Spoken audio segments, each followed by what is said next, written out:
Hey guys, how's it going? This is the Bald Metal Nerd coming at you with the next video in my series on Metallica. In this video, I am going to be talking about Saint Anger, which came out in 2003.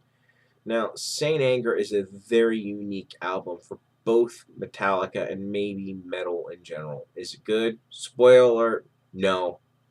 But it is interesting. It was recorded in a very turbulent period of Metallica's career. Jason Newsted had just left the band due to the fact they wouldn't let him express himself musically with a side project, and there were words exchanged that changed Jason's outlook on the band in a very negative way. And eventually, he just couldn't be in the situation anymore, so he left. So that's major setback number one. Major setback number two was James Hetfield going into rehab for alcohol addiction. He realized his addiction was so bad he nearly called it a day with Metallica. And obviously, if there's no James Hetfield, there's no Metallica. After returning from rehab, he was only allowed to work on the album for 4 hours a day, which obviously slowed down recording of the album very significantly and caused more tension in the band. They brought in a high dollar psychiatrist to try to have them all get along. It was an absolute madhouse for the recording of this album. Now, this is all documented in some kind of monster documentary, which is worth watching. If you want to see millionaire rock stars have little verbal fights, it's quite an amusing thing to watch, but I do have to admit, it took a lot of balls for Metallica to put that thing out. So that sets the stage to tell you about the circumstances and their mindset when they wrote and recorded this.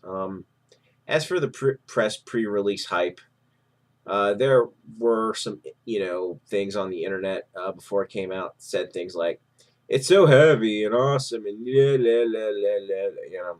Now, where had I heard this before? Oh yeah, that was said about Load prior to its release, and I wasn't gonna get fooled again on this.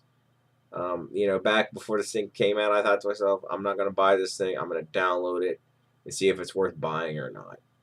It's just there was no way I was going to buy this thing because I had been so disappointed, buying the Loads kind of sight unseen. Now, one final note, Metallica had said they'd never go 5 years between albums again. Well, it had been 6 years since Reload, but, we all make mistakes. But to be fair, they actually did put out a fair number of releases, just no new music except for two new songs from S&M and that horrible piece of shit, I Disappear. That song, oh, it's awful. Anyway, let's dive into this piece of wonderfulness. Uh, the album starts off with Frantic, which is fairly horrible. Following that, the title track, Saint Anger, another stinker. After that, you got Some Kind of Monster. It has some interesting parts overall. It's an okay mid-pace song, but it's just too long. After that, you've got Dirty Window, which is frankly unlistenable. After that, you have Invisible Kid. It's a song with a pretty good groove, but it's too long.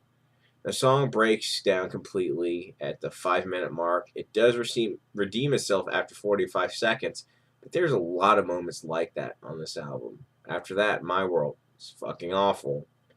Shoot Me Again. What a lame song. After that, Sweet Amber. It's easily the best song on the album. It's actually just the right length for a song on this album. It's a nice, fast number. It's actually kind of catchy. After that, you got The Unnamed Feeling. It's a pretty good song with pretty good riffs, but close to the 4 minute and 45 second mark.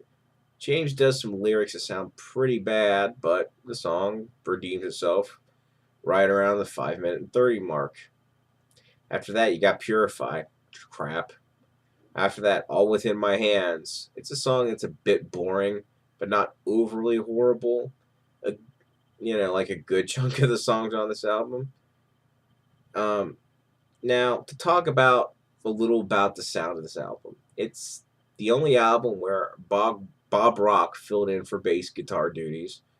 And then, of course, there's the infamous garbage can drum sound throughout the album. It's also their only album that's completely without guitar solos. I'm sure Kirk was thrilled about that. It's also an incredibly raw sounding album. But overall, the actual sound of the recording is pretty good. It's just not in a good style. Basically, the whole thing sounds like a giant Metallica ball of unfocused, unrehearsed anger, which sounds absolutely awesome in theory, but it falls apart in practice. Most good art takes refinement, which this album completely lacks. If they had let the songs go through a few more revisions before they recorded them, it may have turned out a lot better. And there was some potential, but it was just fell so flat. The album also comes with a DVD where they play all the songs from the album with the new bassist Rob Trujillo, and it's a nice touch. Now, this is obviously the worst thing Metallica had recorded up to this point, but the same thing could have been said for Load and Reload. But this really took them to a new low, only to be surpassed by Lulu, which is so bad that you actually want to kill yourself while you're listening to it. The only reason I'm not going to give this a 0 is because there are two songs I would consider good, two songs that are okay, and the rest are all pretty bad, most offensively so.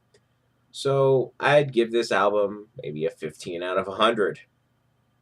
It's definitely a pass for pretty much anybody. You're not missing much of anything. So, Metallica just tried another experiment and failed.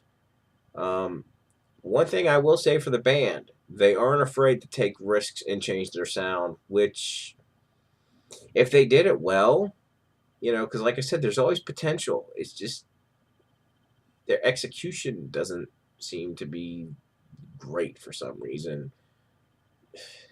Anyway, but I do give them credit for trying.